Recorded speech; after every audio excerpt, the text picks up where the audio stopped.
Most statues show you something that has already happened. A battle won, a saint at prayer, a body laid out to rest. You walk up, you admire the skill, you move on. Once in a while, though, a sculptor tries something that shouldn't be possible in stone. Not a moment that has happened, a moment that is happening. The half second where one thing is turning into another, caught and held, so it never finishes turning. Get it wrong, and you've got an awkward lump of marble. Get it right, and the stone seems to forget it's stone. In 1622, a cardinal in Rome handed that problem to a 23-year-old, one block of Carrara marble, 3 years. The brief, more or less: carve the most unholdable instant in all of mythology. The second a fleeing woman stops being a woman. He did it. 400 years later, people still go quiet in front of it, because the explanation everyone reaches for first, that no human hand could actually do this, is almost easier to believe than the truth. The statue is called Apollo and Daphne. It stands in the Galleria Borghese in Rome, and the closer you get to it, the less sense it makes. Here is what is happening in the marble. Apollo is at a dead run, just reaching her, one hand landing on her hip.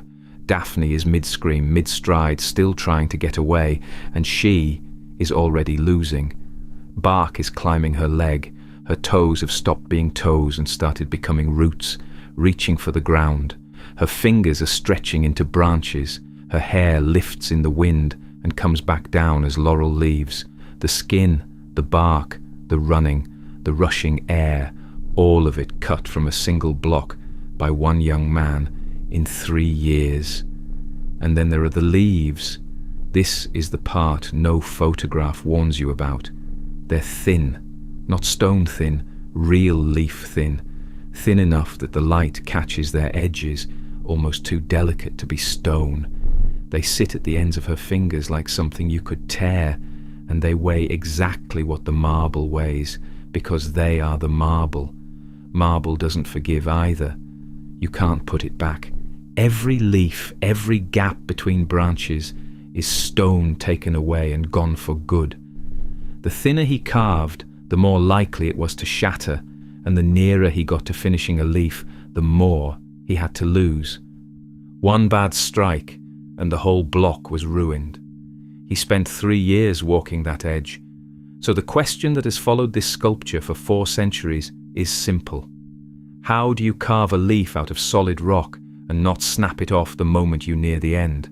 The answer turns out to be a story about a young man in a hurry, an older man who got erased, and a cardinal who needed an excuse. The scene comes from Ovid. Apollo, the sun god, mocked Cupid for playing with a grown man's bow. Cupid's reply was 2 arrows. The gold one went into Apollo, helpless desire. The lead one went into the nymph Daphne, pure revulsion. So Apollo wants her more than he has ever wanted anything, and she would sooner die than be wanted. He chases. She runs. When her legs give out, she screams to her father, a river god, to take away the body that turned her into prey. He does it. Bark closes over her. Apollo gets there half a second too late and finds himself holding a tree. Bernini didn't carve the chase. He didn't carve the tree. He carved the hinge between them, the one instant where she is neither. Stand in front of it, and your eye can't settle. You watch skin become bark, then bark slide back into skin, the same way you can't quite decide whether the veiled Christ in Naples is cloth or stone. Your brain won't commit. That hesitation is the whole experience, and he built it on purpose. There was a problem with hanging this in the house. It's a nude woman fleeing a sexual assault, and the man who paid for it was Cardinal Scipione Borghese, a senior figure in the Catholic Church. In 1625, that's an uncomfortable thing to keep in your villa, so they solved it the way that century solved most things, with Latin. A couplet was carved into the base, written by yet another cardinal, Maffeo Barberini, who would shortly become pope. Roughly, those who chase fleeting pleasures end up with a handful of leaves and bitter berries, and with that, A pagan myth about a god's lust became a Christian warning against it. Same marble, new label, the covering and the revealing, one more time. Now the part the wall label tends to skip. The details people travel across the world to see, the twigs and leaves springing from her fingers, the windswept hair, were carved by an assistant. His name was Giuliano Finelli, and detail this fine, this reckless, was his specialty. The leaves and the hair are widely credited to him. Some historians wave that away because Finelli was only executing Bernini's design, not inventing it. But Finelli is said to have resented it for the rest of his life, because the design kept Bernini's name and the carving got forgotten. The most astonishing passages in this sculpture may not be by the famous hand at all, which is its own quiet version of the thing up on the pedestal. One person disappearing so another can become a legend. Now look at her hands. The fingers are lengthening, the first leaves opening at the tips, and the fingernails are still there. He cut the nail and the leaf from the same inch of stone, so you genuinely cannot find the line where the girl ends and the tree begins. Now look at her face. A lesser sculptor carves terror. Bernini carved the half-second before terror, the moment of understanding what is about to happen to her. The mouth is open. The scream hasn't arrived yet. Now look down, where her feet meet the base and the toes are splitting into roots that grip the soil. The change is travelling up her body from the ground. The earth is taking her feet first. And there's something the sculpture was built around that you'd never guess from how it sits today. Bernini didn't design it to be walked around. He set it against the wall to the right of the doorway and composed it for one line of sight, the view you'd catch the instant you stepped into the room.